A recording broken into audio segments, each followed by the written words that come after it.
समीर और रिमझिम ने एक बड़ी चाल चली और समीर ने भी रिमझिम के साथ महल छोड़ने का फैसला कर लिया।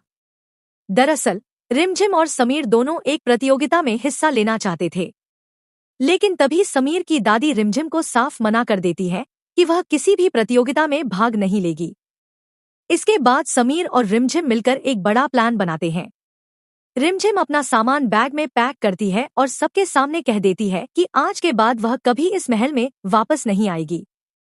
जैसे ही रिमझिम महल से बाहर जाने लगती है, तभी समीर सभी घरवालों के सामने कह देता है कि अगर रिमझिम इस महल में नहीं रहेगी तो वह भी यहाँ नहीं रहेगा। यह कहकर समीर भी वहां से निकलने लगता है। समीर की दादी और मोहिनी उसे रोकने की कोशिश करती हैं और कहती हैं कि वह उस लड़की के साथ महल छोड़कर नहीं जा सकता।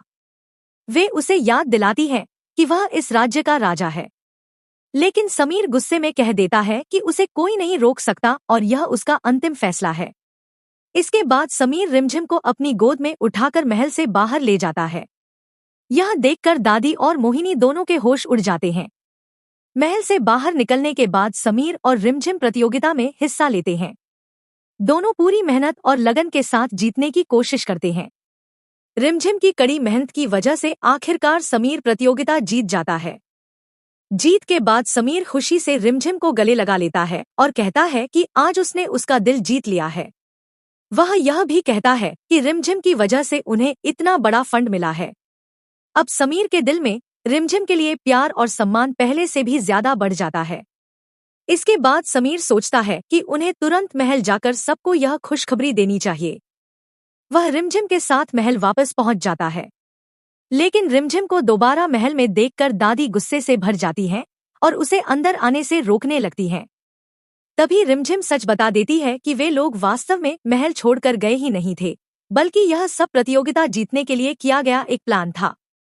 यह सुनते ही मोहिनी गुस्से से आग बबूला हो जाती है और रिमझिम पर झूठ बोलने का आरोप लगाती है।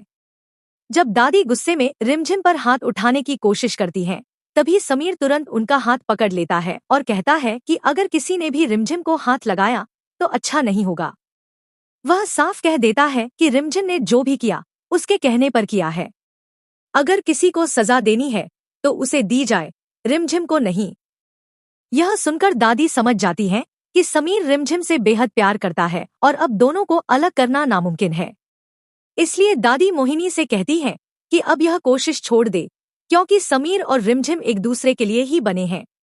दादी की यह बात सुनकर मोहिनी के पैरों तले जमीन खिसक जाती है। उसे समझ नहीं आता कि अब वह रिमझिम को कैसे रोकेगी। इसके बाद समीर रिमझिम से कहता है कि उसकी वजह से ही उन्हें यह बड़ा फंड मिला है और वही उनकी जीत की सबसे बड़ी वजह है। वह रिमझिम की तारीफ करते हुए कहता है कि उसने उसके साथ बहुत अच्छा काम किया है। फिर समीर सबके सामने बड़ा ऐलान करता है। वह कहता है कि रिमझिम सिर्फ उसकी पत्नी ही नहीं, बल्कि इस राज्य की रानी बनने के लिए भी सबसे योग्य है। इसके बाद समीर पूरे परिवार को नीचे इकट्ठा करता है और सबके सामने घोषणा करता है कि शुभ मुहूर्त देखकर आज दोपहर रिमझिम को रानी बनाया जाएगा। अब से रिमझिम ही इस राज्य की नई रानी होगी। यह सुनते ही दादी और मोहिनी दोनों के होश उड़ जाते हैं। वे डर जाती हैं कि अगर रिमझिम रानी बन गई तो फिर वे कभी उसे परेशान नहीं कर पाएंगी और ना ही महल से बाहर निकाल सकेंगी।